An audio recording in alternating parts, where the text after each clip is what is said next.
First line நேயர்களுக்கு வணக்கம். நம்ம இப்போ என்ன பார்க்க போகிறோம் அப்படின்னு பார்த்தீங்க அப்படின்னா, அண்ணாமலை டெல்லி போயிருக்காரு. இப்போ அண்ணாமலையோட அடுத்த நிலைமை என்ன, புதிதாக தேர்வு செய்யப்பட்டிருக்க நயினார் நாகேந்திரன் டம்மி பீஸா, உள்ளுக்குள்ளே என்னென்ன வாரெலாம் நடந்தது, அமித்ஷா வரும்போது என்னென்ன உள்குத்து வேலைகள்லாம் பார்க்கப்பட்டது, அதற்கு முன்பு அண்ணாமலையை காலி செய்வதற்காக பாஜகவிற்குள்ளேயே யாரெல்லாம் உள்குத்து வேலை பார்த்தாங்க அப்படின்றது கத்திரிக்காய் முத்துனா கடத்தருவுக்கு வந்துடும் அப்படின்ற மாதிரி நேற்றைய கூட்டத்திற்கு பின்னர், அதாவது நேற்று நயினார் நாகேந்திரன் ஒரு பாராட்டு விழா மாதிரி அவர் இந்த பதவியை ஏற்று தமிழ்நாடு தலைவராக பதவியேற்றுக் கொண்டதுக்கு பிறகு அவருக்கு ஒரு பாராட்டு விழா மாதிரி வச்சாங்க. அதில் எல்லோரும் கலந்துக்கிட்டாங்க. ஸோ இப்போ என்னென்னா, இவர்கள் உள்குத்து பிளான் என்ன அப்படின்றது நம்ம ஏற்கனவே சொன்ன மாதிரி அப்படியே தான் நடந்திருக்கு. ஒரு சின்ன ஒரு விஷயந்தான் நடக்கலை. அதை பற்றி தான் ஏன் அப்படின்றத பற்றி நான் விளக்க போகிறேன்.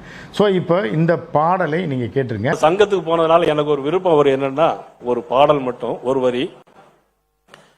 கேசவனை நாம் வணங்குவோம், அவர் பாதையிலே நாமும் செல்லுவோம். கேசவனை நாம் வணங்குவோம், அவர் பாதையிலே நாமும் செல்லுவோம். ஏற்கனவே நான் என்ன சொல்லியிருந்தேன் அப்படின்னா, வானதி சீனிவாசன் தலைவர் கிடையாது அப்படின்னு அடித்து சொல்லியிருந்தோம். அதே மாதிரி தமிழிசை சீனிவாசன் கிடையாது, அதாவது தமிழிசை சவுந்தரராஜன் கிடையாது அப்படின்னு சொல்லியிருந்தோம். சரத்குமார்லாம் தலைவர் ஆவாரான்னு சில பேர் கேட்டிருந்தாங்க. நிச்சயமாக அதுவும் இல்லை அப்படின்னு சொல்லியிருந்தோம். குறிப்பாக அண்ணாமலை மீண்டும் தலைவராக தேர்வு செய்யப்பட மாட்டார், அவரை தூக்குறாங்க அப்படின்றத நம்ம 3 மாதத்துக்கு முன்னாடி இருந்து சொல்லிகிட்டு இருக்கோம். ஆனால் சிலர் என்னிடம் கேள்வி கேட்குறாங்க, நயினார் நாகேந்திரனும் இந்த போட்டியில் பெருசாக இல்லைன்னு சொல்லியிருந்தீங்களேன்னு.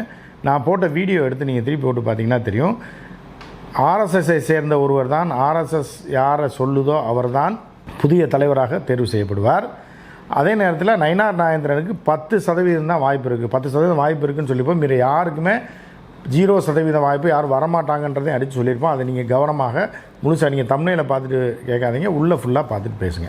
ஸோ இப்போ இதில் என்னென்னா, நயினார் நாகேந்திரன் தேர்வு செய்யப்பட்டிருக்காரு. சரி, இப்போ உள்குத்து என்ன நடந்திருக்கு அப்படின்னா, நீண்ட காலமாகவே நீங்கள் பார்த்தீங்கன்னா இது ஒரு வார் மாதிரி பிஜேபியில் நடந்துகிட்ருக்கு. ஒருவேளை அண்ணாமலை பாராட்டப்பட வேண்டிய விஷயம் என்ன அப்படின்னு பார்த்தீங்க அப்படின்னா, பிராமணர்கள் ஆதிக்கம், அதாவது பிராமணியத்தை பின்பற்றும் பிராமணர்கள், சாதா பிராமணர்கள் கிடையாது, அவர்களும் நம்மளோட சகோதரர்கள் தான்.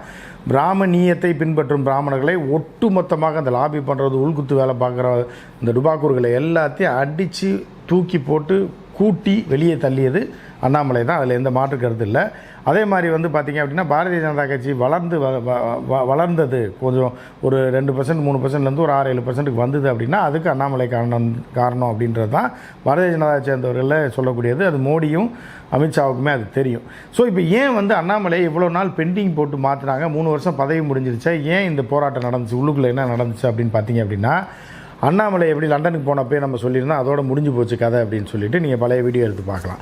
ஸோ இப்போ என்ன அப்படின்னு பார்த்தீங்கன்னா, அண்ணாமலை மேலே ஏன்னா ஆர்எஸ்எஸ்ஸே ஒரு பயம் கொள்ள ஆரம்பித்து விட்டது. மோடியும் அமித்ஷாவுமே கொஞ்சம் ஜெர்க்காக ஆரம்பிச்சிட்டாங்க. ஆனால் மோடிக்கு தெரியும், அண்ணாமலை நம்மளோட தீவிர விசுவாசி, நம்ம தான் அண்ணாமலையை கொண்டு வந்தோம், அதனால் நமக்கு இன்றைக்கும் அடிமையாக இருக்கக்கூடிய ஒரு நபர் தான் அண்ணாமலைன்றது மோடிக்கு தெரியும். ஆனால் ஆர்எஸ்எஸ் அண்ணாமலையை விரும்பவில்லை. அதனால தான் நான் சொல்லிகிட்டே இருந்தேன், ஆர்எஸ்எஸ் இப்போ மோடிக்கு எதிராகவும் செயல்பட்டு மோடியவே தூக்கணும் அப்படின்ற நிலைமையில் அண்ணாமலையை நிச்சயமாக தூக்கி விடுவார்கள்ன்றது இந்த அடிப்படையில் தான் சொன்னது. ஆர்எஸ்எஸ்காரர்கள் போட்ட திட்டமும் அதுதான்.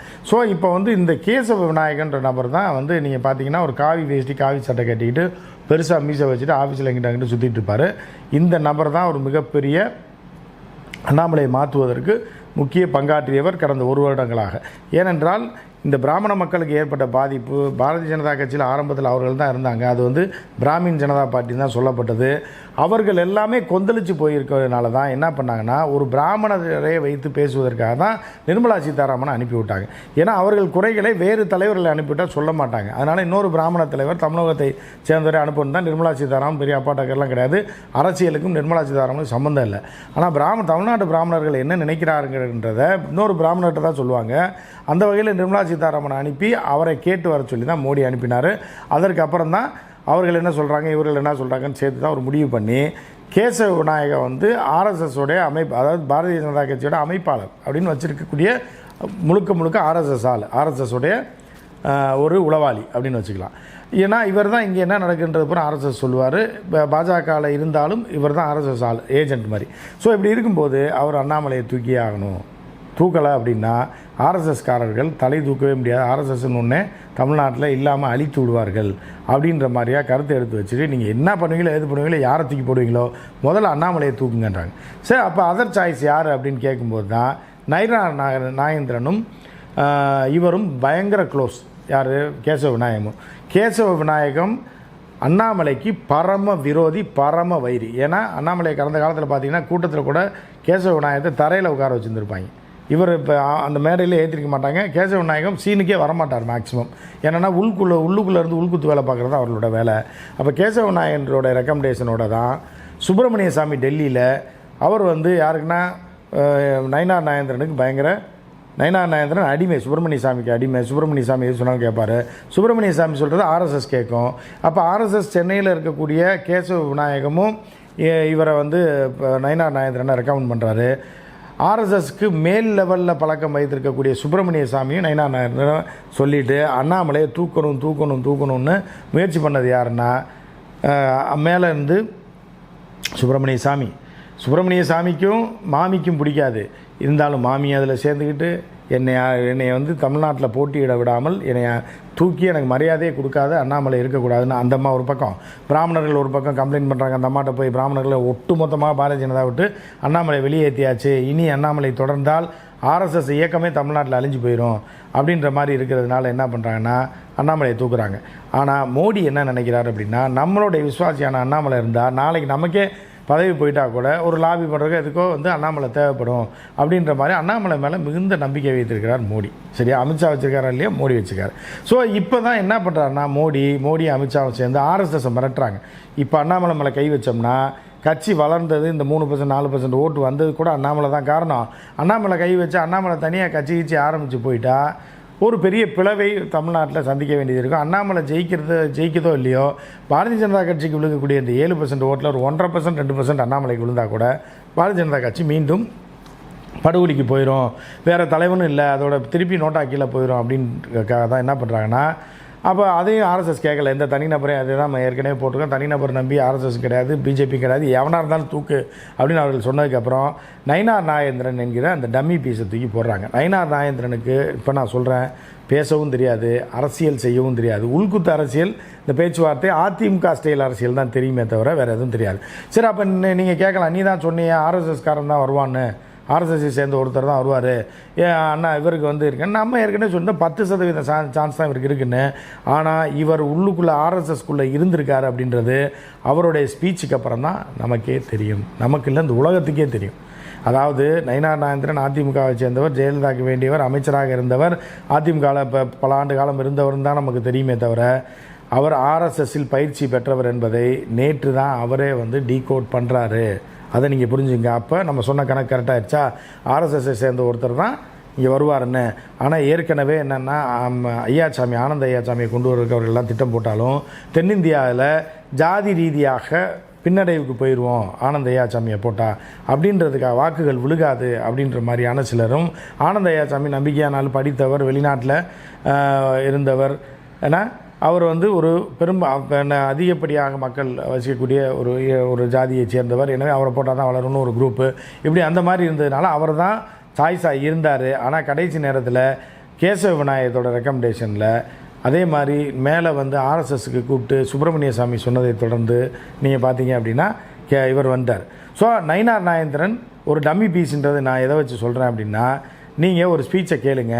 அண்ணாமலை நேற்று பேசியிருப்பார் என்ன அப்படின்னா, அண்ணன் வந்து பொறுமையாக கேம் ஆடுறவர், டக்கு வச்சு அவுட் ஆகாமே மேட்ச் ஆடுவார், நாம் இறங்கி 6 4 அடிக்க வேண்டியதான் அப்படின்னா என்ன அர்த்தம்?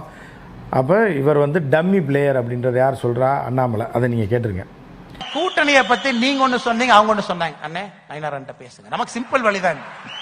நயினார் அண்ணன் இருக்காங்க, அண்ணன் பேசுங்க, என்னங்க இனி நம்ம பாலை மட்டும் நாம் அடிச்சா போதும். இனி பவுன்சர்ஸ் டஃப் பால்ஸ் எல்லாம் நயினார் அண்ணன் பார்த்துக்குவார். அவர் ஃபிளிக் அடிக்குவார், அவர் டிஃபெண்ட் பண்ணுவார், அவர் பிளே பண்ணா. நாம இனி ஒன்லி 6 அடிக்கிறதா நம்ம வேலை. கேட்டிங்களா?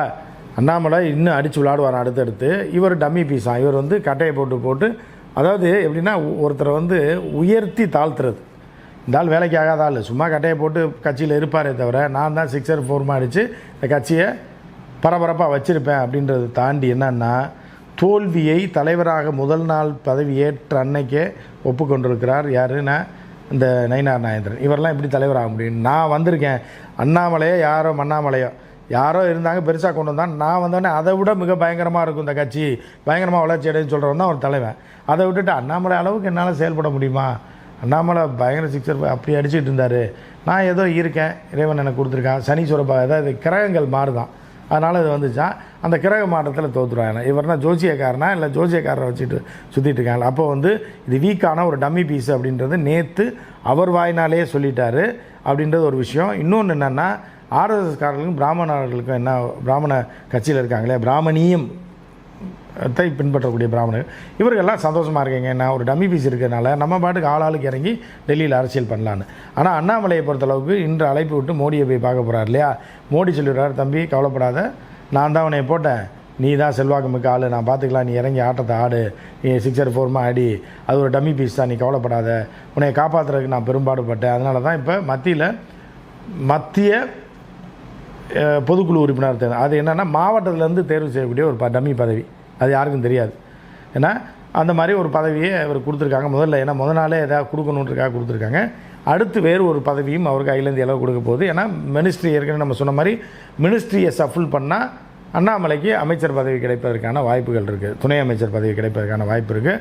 ஆனால் அண்ணாமலை தொடர்ந்து தமிழ்நாட்டில் தான் அரசியல் பண்ணுவார் அப்படின்றது டெல்லியிலேருந்து வரக்கூடிய தகவல் நமக்கு சொல்லுது. ஸோ வந்து நாம் சொன்னது அப்படியே நடந்திருக்கு. ஒரு 10% என்னென்னா சின்ன ஒரு சேஞ்ச் என்னென்னா ஆர்எஸ்எஸ்காரர் தான் தேர்ந்தெடுக்கப்பட்டிருக்கிறார், அவர் ஆர்எஸ்எஸ்காரன்றதை நேற்று தான் டீகோட் ஆகிருக்கு. ஆனாலும் கூட எனக்கு வந்து கொஞ்சம் ஸ்பீடாக தான் இருப்பேன். ஆனாலும் சங்கத்தில் வந்து 7 நாள் பயிற்சி போயிருந்தேன். அதுக்கு பிறகு ஒரு முதல் கேம்ப் 15 நாள் கேம்ப் போயிருந்தேன். அதுக்கு பிறகு என்னுடைய நிலைமைகளை எல்லாமே ஒரு மாற்றங்களும் வந்துட்டு. அதனால தான் இன்னைக்கும் 1925ஆம் ஆண்டு உருவாக்கின நமது சங்கம் டாக்டர் ஹெட்கேவா அவர்களை நினைத்து பார்த்து அவர்களுக்கும் என்னுடைய வணக்கத்தையும் நன்றியும் நான் தெரிவித்துக் கொள்ள கடமைப்பட்டுகிறேன். ஆர்எஸ்எஸ் முகாமில் அவர் பங்கேற்றிருக்கிறார், கிளாஸில் பங்கேற்றிருக்கிறாரு, ஆர்எஸ்எஸில் அவர் உறுப்பினராக இருந்திருக்காருன்னு நேற்று அவர் டீகோட் பண்ணதுக்கப்புறம் தான் பிஜேபியில் இருக்கவங்களுக்கே நயினார் நாகேந்திரன் ஆர்எஸ்எஸ் சேர்ந்தவரான்றது தெரிய வருது. எல்லோரும் ஏடிஎம்கேக்காரன்னு நினச்சிட்டு இருந்தாங்க அப்படின்றதும் ஒரு உண்மை. எனவே இதையும் நம்ம இப்போ டீகோட் பண்ணிட்டோம். தொடர்ந்து அண்ணாமலை தான் தலைவராக இல்லை என்றாலும் தமிழ்நாட்டில் இறங்கி அரசியல் பண்ணக்கூடிய அண்ணாமலையாக தான் இருக்கும். இப்போ நயினார் நாகேந்திரன் ஒரு டம்மி பீஸாக போட்டு அதிமுக கூட்டணிக்காக போடப்பட்ட ஒரு தலைவர். அதே மாதிரி ஆர்எஸ்எஸ்ஸை ஏமாற்றுவதற்காக மோடி அமித்ஷாவும் செய்த ஒரு சூழ்ச்சி அப்படின்னு நம்ம பார்க்கலாம். மற்றும் ஒரு நிகழ்ச்சியில் சந்திப்போம். நன்றி, வணக்கம்.